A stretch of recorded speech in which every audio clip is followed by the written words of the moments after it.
Hello दोस्तों, मेरा नाम सुभाष है, मैं 35 साल का हूँ। ये कहानी मेरे और मेरे मौसी के बीच की है। जब मैं मौसी के यहाँ उनकी ज़मीन के मामले में उनकी मदद करने के लिए गया हुआ था। पर उसी बीच ऐसा कुछ हुआ, जिससे कि मौसी आज तक मेरे यादों में है। और फिर कैसे मैंने मौसी की सुंदर किताब को पढ़ा, ये सब हम जानेंगे इस कहानी में। मेरे प्यारे दोस्तों, इस कहानी को शुरू करने से पहले आपसे मेरी एक ही गुजारिश है कि प्लीज़ इस वीडियो को लाइक, शेयर और सब्सक्राइब करना ना भूलें। दोस्तों, वैसे तो मैं 10वीं कक्षा तक ही पढ़ा हूँ, पर पहले से ही मेरी सरकारी कामों में रुचि थी। मैं हर अनपढ़ गँवार आदमियों की मदद करता रहता था। किसी को सरकारी कर्जा निकाल कर देता हूँ, तो किसी को मकान की मंजूरी दिलवा देता हूँ। इस कारण से गाँव के लोगों में मेरी एक अच्छी आदमी के तौर पर पहचान थी। किसी की कोई भी समस्या हो, सरकारी काम को लेकर वो आदमी सीधा मेरे पास आता और मैं उसकी समस्या का हल कर देता, जिससे कि वो शख्स खुश होकर मुझे कुछ रुपए पकड़ा देता है और फिर यही मेरा कमाई का ज़रिया है। और वैसे भी मेरी पहचान चपरासी से लेकर बड़े अधिकारी तक है, जिसके चलते मेरे काम जल्दी से जल्दी हो जाते हैं। यहाँ तक बीए पढ़े हुए लड़के भी मेरी ही मदद लेते हैं, क्योंकि इस काम का मुझे तकरीबन 6-7 सालों का अनुभव है। वैसे तो मेरी इच्छा बहुत थी कि मैं भी कोई सरकारी अधिकारी बन जाऊँ, पर हालात उस वक़्त सही नहीं थे, इसलिए कहीं मैं कॉलेज जा नहीं सका। पर आज बड़े-बड़े अधिकारियों को देखता हूँ तो बहुत दुःख होता है। ऐसा लगता है कि काश मैं अगर कॉलेज जा पाता तो बड़ा अफ़सर ना सही पर एक कारकुन तो बन ही जाता। पर ख़ैर, अपने-अपने नसीब की बातें हैं। रोज़ सुबह 10 बजे जाकर कर तहसील के सामने खड़े होकर इंतजार करते रहो।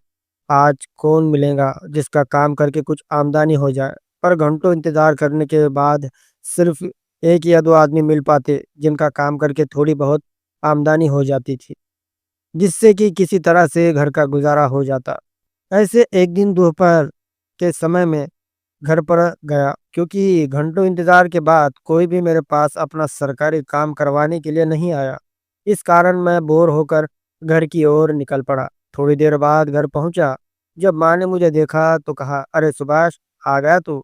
अच्छा हुआ तू आ गया, मैं तेरा ही इंतजार कर रही थी।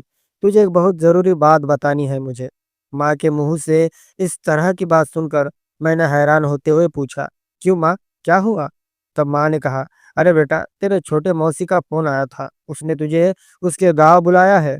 उसका कुछ ज़मीन का लफड़ा है और तुझे तो पता है कि तेरी मौसी भी मेरी तरह अनपढ़ और गँवार है और तू इन सरकारी कामों को अच्छे से जानता है।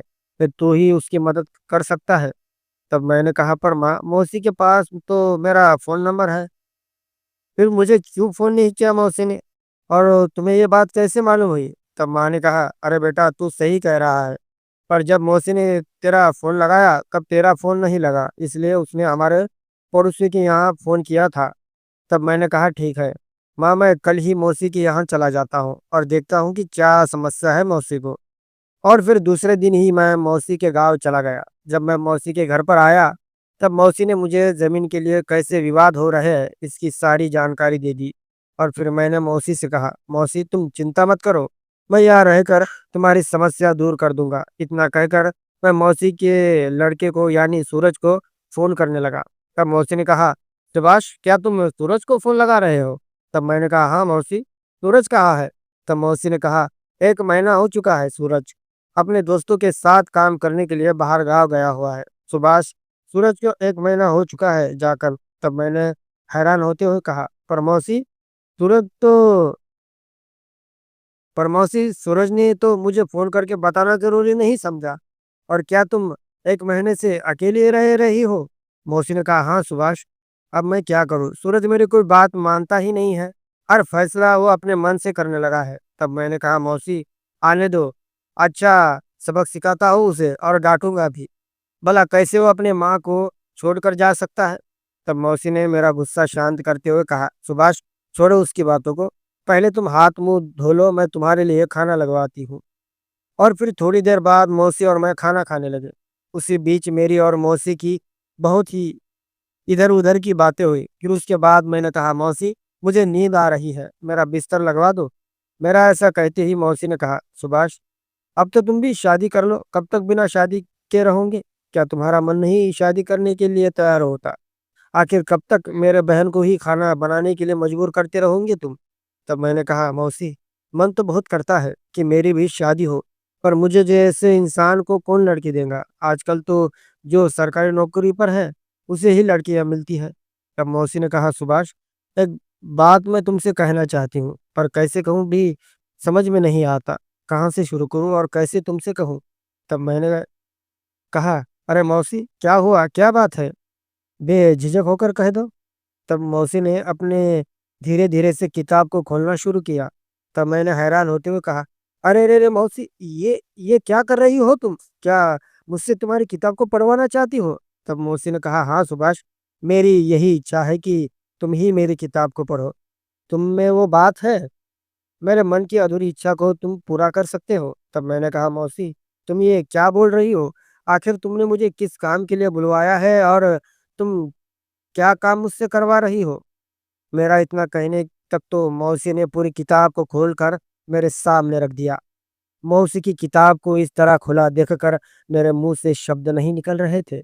सच में मौसी की किताब पढ़ने लायक थी, पर मन में मेरे कई सवाल घूम रहे थे। करूँ तो क्या करूँ? कुछ भी समझ में नहीं आ रहा था। मौसी की किताब को पढूँ या नहीं? मेरा तो दिमाग ही काम नहीं कर रहा था। तभी मुझे मौसी ने घबराते हुए देखकर कहा, "ये क्या सुभाष, तुम तो बच्चों जैसा डर रहे हो। अरे इसमें इतना घबराने की कौन-सी बात है? ये कोई भी बुरा काम नहीं है, बल्कि तुम अपने मौसी की मदद ही तो कर रहे हो। देखो सुभाष, कुछ ज़्यादा मत सोचो, आओ और मेरी किताब को पढ़ो। सच में तुम्हें बहुत मज़ा आएगा। देखो, आज तक मैंने तुमसे कुछ नहीं माँगा, बस एक बार अपने मौसी की इच्छा पूरी कर दो।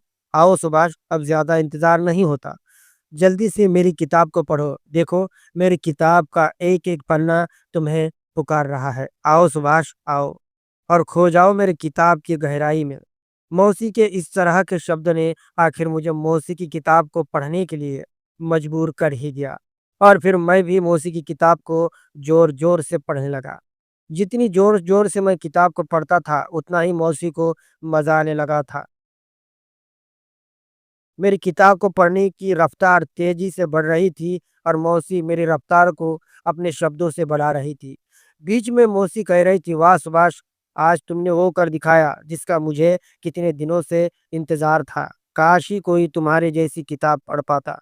आखिर मैंने पूरी रात मौसी की किताब को बारी-बारी से पढ़ा। मौसी की किताब को पढ़ते हुए कब सुबह हुई पता ही नहीं चला।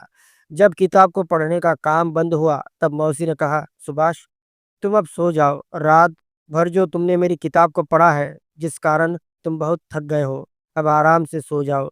इतना कहकर मौसी घर के कामों में लग गई और मैं भी धीरे-धीरे से नींद की आगोश में चला गया। मेरे प्यारे भाई लोग, अगर ये कहानी आपको पसंद आए, तो प्लीज़ इस वीडियो को लाइक और चैनल को सब्सक्राइब ज़रूर करें। धन्यवाद। दोस्तों, ये कहानी पूरी तरह से काल्पनिक है। ये कहानी सिर्फ़ आपके मनोरंजन के लिए बनाई गई है।